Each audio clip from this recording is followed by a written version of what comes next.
انہوں نے اب توبہ بھی کاٹا ہے اور اشارہ بھی کوئی نہیں لے سکے. تو میرا جو دعویٰ ہے وہ یہ ہے کہ ارقام الجہابیہ میں مولانا احمد اللہ خان صاحب نے 75 گستاخیاں نقل کی ہیں. جو ایک گستاخی بھی کرے وہ کافر اور مرتد ہوتا ہے یا نہیں؟ جو اسے کافر مرتد نہ کہے وہ بھی کافر اور مرتد ہوتا ہے یا نہیں؟ تو مولوی احمد اللہ خان صاحب اس کو کافر نہ کہہ کر ایسے کافر اور مرتد ہیں. عدالت العار میں فرماتے ہیں کہ ایسے شخص کا نکاح کسی انسان اور حیوان سے بھی جائز نہیں ہے. مولانا دین مرداد چاندپوری رحمۃ اللہ تعالیٰ نے ارقام الجوانی علامہ الجوانی یہ لے کر مولوی احمد خان کو بھیجی کہ مولانا دنیا میں کافر بھی کرتے ہیں وہ قبر پر رہ کر اپنی زندگی گزار لیتے ہیں. دنیا میں منافق بھی ہوتے ہیں وہ نکاح پر اپنی زندگی گزار لیتے ہیں. لیکن دنیا کا کوئی انسان اپنے نکاح ثابت نہ ہو زندگی گزارتا رہے, اپنی آواز کا نظر ثابت نہ ہو اور زندگی گزارتا رہے, نہ کوئی کافر برداشت کر سکتا ہے نہ منافق برداشت کر سکتا ہے. سید مرداد چاندپوری رحمۃ اللہ علیہ کے بعد ارقام الجوانی میں ریکارڈ ہے انہوں نے مولانا احمد اللہ کو بھیجی کہ اپنے فتوے کے مطابق اپنا نکاح صحیح ثابت کر دو. لیکن مولوی احمد اللہ ثابت نہیں کر سکے. تو اندازہ لگائیں کہ دیکھیے قرآن پاک میں ایک آیت آتی ہے اللہ تبارک و تعالیٰ فرماتے ہیں لقد نصرکم اللہ ببدر وانتم اذلہ. اللہ کے نبی اور نبی کے صحابہ بدر میں تشریف لے گئے یا نہیں؟ جی اللہ کے نبی بدر میں خود تشریف لے گئے. لقد نصرکم اللہ ببدر, اللہ تبارک و تعالیٰ نے تمہاری مدد کی میدان بدر میں اور تم اس وقت عاجز تھے, بے سر و سامان ترک نہ کیا. مولوی احمد اللہ خان صاحب نے بے سر و سامان تھے. آپ اندازہ لگائے کہ ذلیل کا لفظ جو ہے یہ عربی زبان میں عاجز اور بے سر و سامان کے معنی میں آتا ہے. تو کیا خدا کے مقابلہ میں سب کچھ مخلوق کو جو ملا ہے وہ خدا کی طرف سے ملا ہے یا مخلوق کے ساتھ کچھ اپنا بھی ہے؟ مخلوق کے خالق کے مقابلے میں ساری مخلوق بے سر و سامان ہے یا نہیں؟ یہ میں صرف اسی بات کے بارے میں کر رہا ہوں, ورنہ یاد رکھیں بار بار کہ رسول اکرم کا اس میں گرامی وہاں ہرگز نہیں. اور اس کو خام صاحب ان لوگوں نے شامل کیا ہے. میں نے کہا تھا قرآن میں یہ آتا ہے کہ انسان ظالم اور کافر ہے, آتا ہے یا نہیں؟ اور انسانوں سے دیکھیں کس طرح مولانا نکالیں گے, لیکن مولانا نے نکالا نہیں. اگر اس قسم کے عام عنوانات ہوں, ہمارے علماء نے یہ لکھا ہے, ان کے علماء بھی مانتے ہیں کہ ایک عنوان اجمالی ہوتا ہے ایک تفصیلی ہوتا ہے. خدا ہر چیز کا خالق ہے یا نہیں؟ شک تو نہیں ہے نا, لیکن بندروں کا خالق بھی ہے یا نہیں؟ ہمارے علماء نے لکھا ہے کہ اگر بندروں اور خنزیروں کا خالق خاص طور پر کہا جائے تو یہ کفر ہے, اللہ کی توہین ہے. حالانکہ بندر مخلوق میں شامل ہے یا نہیں؟ شامل ہے یا نہیں؟ مولانا بات کرتے ہیں میری بہنوں میری بیٹیوں میری ماں کہتے ہیں نا, اگر وہاں مولانا کی بیوی بھی کہہ سکتی ہے اللہ کی بیوی یا نہیں؟ تو اس کے بعد کوئی سوچ کرے کہ دیکھو مولانا نے یہ تو کہا تھا عام عنوان کہ میری ماں میری بہنوں میری بیٹیوں میری بیویوں نہیں کہا تھا, اس لیے جو بیوی سامنے بیٹھی تھی یا تو ماں میں شامل ہو گئی ہے یا بیٹی میں شامل ہو گئی ہے یا بہن میں شامل ہو گئی ہے اور مولانا صاحب کا نکاح باقی نہیں رہا. یاد رکھیں ہر زبان میں ایسے عنوانات ہوتے ہیں جو اجمالی ہوتے ہیں, ان پر تفصیلی طور پر اس میں کسی کو شامل کرنا یہ بالکل غلط طریقہ ہے. نہ مولانا احمد اللہ صاحب اس کو جری کرا دیتے ہیں اور مولانا اس کا جواب ابھی تک نہیں دے سکے. اگر یا دو فیصلہ ہے, یا تو مولانا اسماعیل شہید رحمۃ اللہ علیہ کی کتاب سے ان کا توبہ نامہ دکھا دیں, ٹھیک ہے نا, اور پھر یہ لکھ دیں کہ ان کے توبہ کرنے کے بعد احمد اللہ نے جو ان پر کفریات کی کتابیں لکھی ہیں یہ قرآن اور حدیث کی کتاب پر عمل تھا. توبہ کرنے کے بعد ان کی کفریات پر کتابیں لکھنا, اور اگر یہ دکھا نہیں سکے اور قیامت تک انشاءاللہ یہ دکھا سکیں گے تو پھر آپ تسلیم کریں کہ مولوی احمد اللہ خان یہ کہہ کر کہ اسماعیل دہلوی نے اللہ کے نبی کو ناکارہ کہا, اللہ کے نبی کو چمار کہا, اللہ کے نبی کو معاذ اللہ چورا کہا, یہ نام نبی پاک کا ساتھ لکھنے کے بعد بھی اسے کافر نہیں کہتا. اور خود مولوی احمد اللہ کا فتویٰ ہے کہ جو ایسے شخص کو کافر نہ کہے وہ خود کافر اور مرتد ہے. دنیا میں کسی انسان اور حیوان کے ساتھ اس کا نکاح جائز نہیں ہے.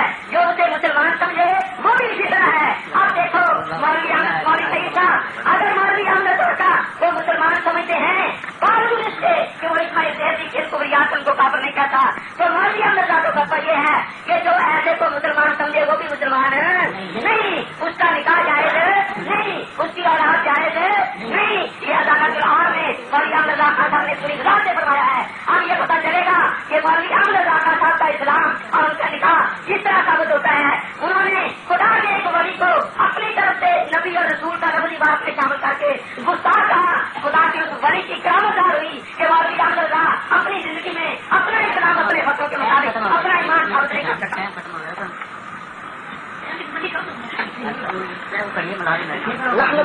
صلی اللہ وسلم علی رسول اللہ. میں سوچ رہا تھا کہ کیا مولانا آگے بھی وہی بات بار بار کریں گے. کتنا مولانا نے کہا تھا کہ رسول خدا صلی اللہ علیہ وسلم کا نام ہے, لیکن پھر بعد میں یہ مولانا کے اندر رسول پاک کا نام نہیں لکھا تھا. دیکھیے وہاں عبارت ہے ہر مخلوق چھوٹی ہو یا بڑی. اب بتائیے کہ آپ سمجھتے کیا یہ اردو کی عبارت ہے, پنجابی کی عبارت, افغان عبارت ہے, اردو کی عربی کی نہیں ہے, سنسکرت کی نہیں ہے, انگریزی کی نہیں ہے, آپ تمام سمجھ رہے ہیں. اس میں آخر یہ کون سے کلمے کے ساتھ آپ نے حضور علیہ الصلوۃ والسلام کو خارج کیا؟ دیکھیے بڑی مخلوق کی کہا. بڑی مخلوق کون ہے آپ بتائیے؟ چھوٹی مخلوق آپ کہتے ہیں یہ ہے. بڑی مخلوق کون ہے؟ اللہ کی بڑی مخلوق کون ہے؟ پھر ہر بڑی مخلوق. پھر مولانا سمجھنے لگے گا قرآن میں آیا انسان ظالم ہے, وہاں ہے ہر انسان ظالم ہے. میں کہا ہوں ہر مخلوق کا بڑی ہو یا چھوٹی. دوسرے مولانا نے کہا جب جناب مجمع ہوتا ہے تو کہتے ہیں میری ماں ہو, میری بہن ہو, میری بیٹی ہو. تو اگر وہاں مولانا کی بیوی بیٹی ہو تو مولانا کیا کہتے ہیں یہاں بیٹھی ہر عورت میری بہن ہے. یہ کہتے ہیں مولانا کیا مان تاریخ کے نا کیجیے مولانا بات کو سمجھنے کی ہر مخلوق کا بڑی ہو یا چھوٹی. ہر مصطفیٰ پیارے کا استثنا تو دکھائیے, اللہ تعالیٰ کا استثنا تو دکھائیے. ایمان سے بتائیے کیا خدا کے پیارے نبی اور خدا کے نیک بندے جو ہیں یہ بڑی مخلوق ہے کہ نہیں؟ آپ نے اللہ کہتا ہے ولی اللہ عزت بلے رسول ہی بل المومنین, اور مولوی اسماعیل صاحب کہتے ہیں بڑی مخلوق چمار سے زیادہ کے لیے بڑی مخلوق کون ہے بتائیے؟ بڑی مخلوق کو دیکھا تو پہاڑ بڑی مخلوق, ہاتھی بڑی مخلوق ہے, اور مولانا چھوٹی مخلوق ہو سکتا ہے. یہ بتائیں ہر مخلوق کا بڑی ہو چھوٹی میں کون سی مخلوق ہے؟ میں کہتا ہوں ہر مخلوق کا بڑی ہو یا چھوٹی. پھر دیکھیے یہ اردو کی بات ہے نا. اور اب میں لگا ہوں جناب وہ بات پیش کرنے جو تمام علماء دیوبند اصحاب علماء دیوبند کی مصدقہ بات ہے. وہ کہتے ہیں کہ دوسرا معیار یہ ہو سکتا ہے کہ آیا اردو میں جب یہ فکرے استعمال کیے جائیں تو اہل زبان ان کا کیا مفہوم سمجھتے ہیں. یہ کسی عبارت کو سمجھنے کے لیے کہ اس میں گستاخی ہے یا نہیں. یہ جو میرے پاس کتاب ہے یہ کن کن علماء اصحاب علماء دیوبند کی ہے.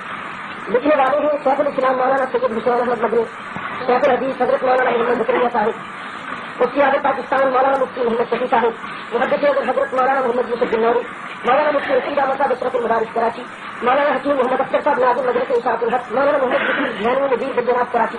یہ تو ان کے بڑے بڑے علماء کرام ہیں. انہوں نے مودودی صاحب کے خلاف یہ کتاب لکھی ہے کہ مودودی صاحب نے اپنی عبارتوں میں اللہ والوں کی شان میں توہین کی ہے. تو مودودی صاحب کہتے ہیں ان کی طرح نہیں توہین نہیں ہے. تو اس کے دوران انہوں نے کہا کہ توہین ہوگی یا نہیں ہوگی اس کے لیے دو معیار بتائے ہیں.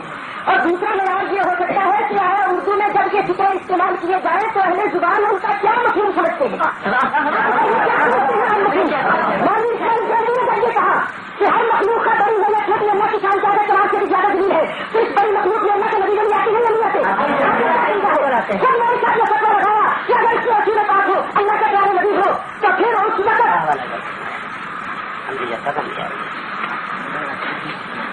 پھر میرے دوستوں اور بزرگوں مولانا نے یہ کہا تھا نا حضور علیہ الصلوۃ والسلام کا نام نکل ہے تو میں کہوں گا وہ کافر ہے مرتد ہے. میرے دوستوں یہ کوئی گستاخی ایک جگہ تو نہیں ہے. نبیوں کا نام ہے بتاؤں گا بھی نام ہے نبیوں کا. دیکھیے